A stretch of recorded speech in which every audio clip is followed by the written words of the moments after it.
Hello guys and welcome to beingDev. Today we'll learn about these topics with respect to ES6, constructor, super, extends, prototype chain and mixins. So let's start with constructor. Before that, I just want to mention some prerequisite for this video. One is you should know how to create a basic class in ES6. Second, you should have a basic understanding of inheritance before ES6. Which is important because in ES6 the way we write code might change, but the base things like class being and function, the prototype chain inheritance remains same. For example, even if you define a class in ES6, it is still a function in backend. So if I do type of this, so it is still a function. That means the base still remains the same. So it's better you have a basic understanding of inheritance before ES6. So assuming you know all that, so let's start with first topic, that is constructor. So constructor can be of two types, one for a normal class, second for a derived class. Let's consider the case for normal class. In case of normal class, two situations might arise. If you define the constructor, you have all the control what you want to do. If you don't define it, a default constructor has to be there, which you would not be able to see, but a class will automatically create that for you. Now, in case of derived class, there's another rule that says super must be called inside a constructor. If you are defining a constructor yourself, you will have to call super.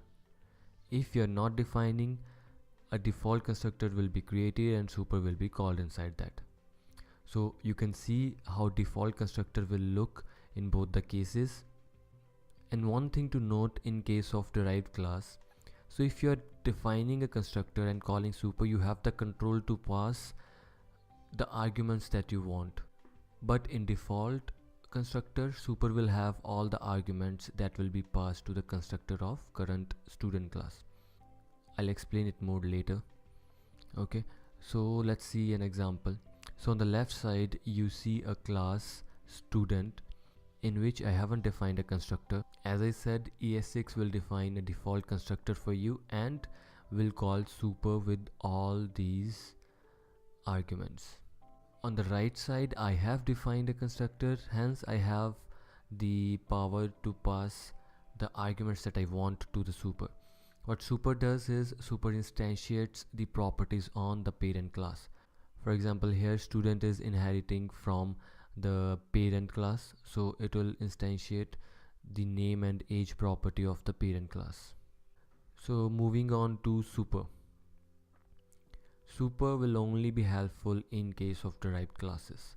There are two ways super can be used. One in the constructor that we discussed, second in a method. So let's see this example. Okay, so same example, we have called super through the constructor like this, and we have used the super to call a parent method inside a method of student class. You see the difference here? Super is instantiating the class. Here when you call study method of student class, it will first call the walk method of parent and then do all of the things written in the study method. Okay, so two ways super can be useful. So let's move on to the next topic, that is extends. So if you see on the left side, that shows the code before ES6, before extends came into existence. So this is the way we used to inherit before ES6. What we are doing is we have created two classes, person and student, and we are assigning the prototype and constructor back to student class to create proper prototype chain. Why we are not using new person, I have a different video for that, you can go check that out. So now let's see how we do it using extends. We have two classes, person 2, student 2, which is extending person 2, and that's all you need. So this extends keyword takes care of assigning prototype chain and the constructor back. Now if you see the difference in prototype chain for old student, student old and student new.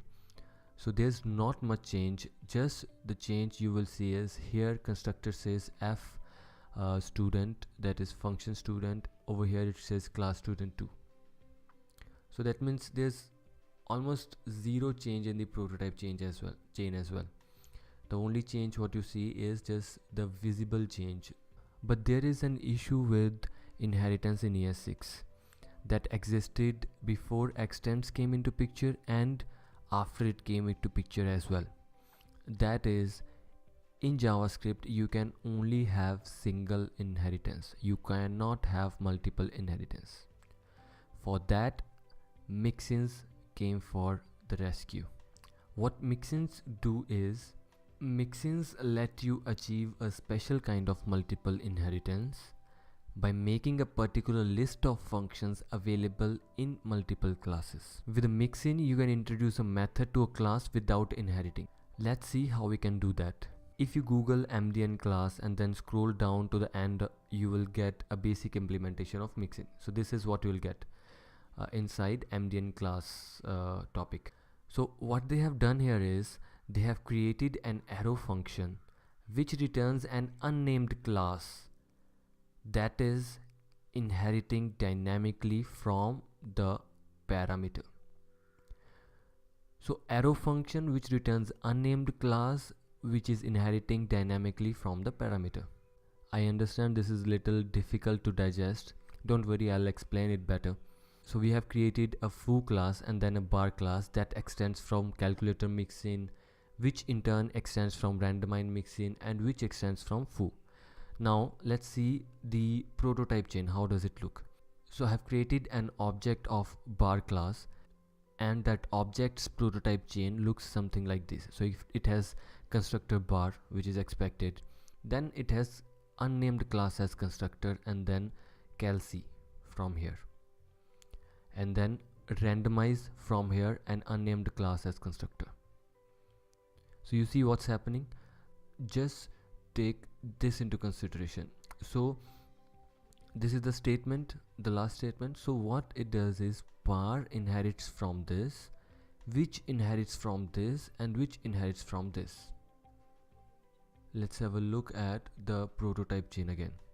So bar inherits from calculator, calculator inherits from a randomized mixin, which inherits from foo. So I have created another example. So here we have calculator mixin, randomizer, new randomizer, foo, bar, all of that.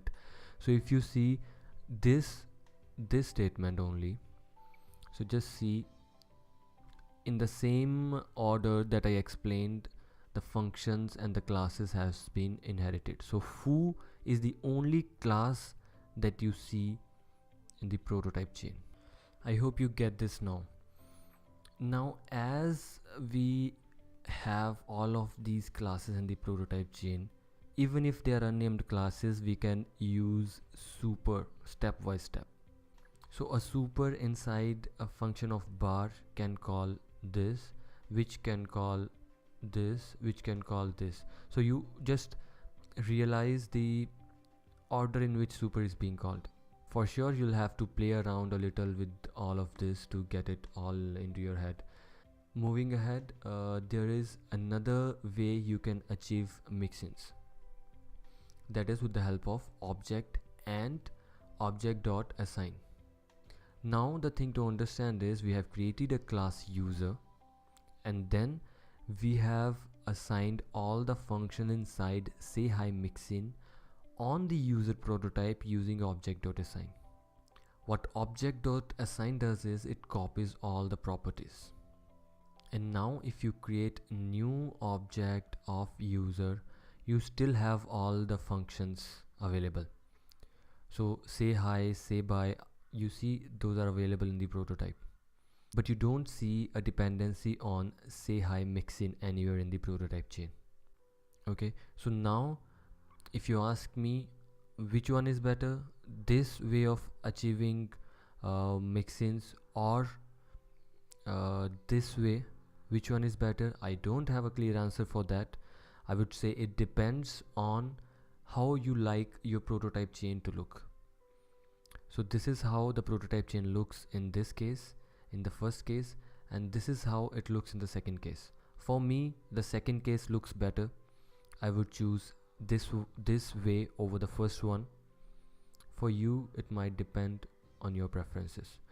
I don't see any other advantage of one over the another. So just in case if you're wondering why I haven't used extends over here, so you can use extend and still you can include methods from say hi mix in the same way. So this class might be extending another class and still you are using object.assign to get functions from some mixins. So that's all for today, guys. Please provide me some feedback, like, dislike, comment, whatever you want. Leave me some feedback on this video.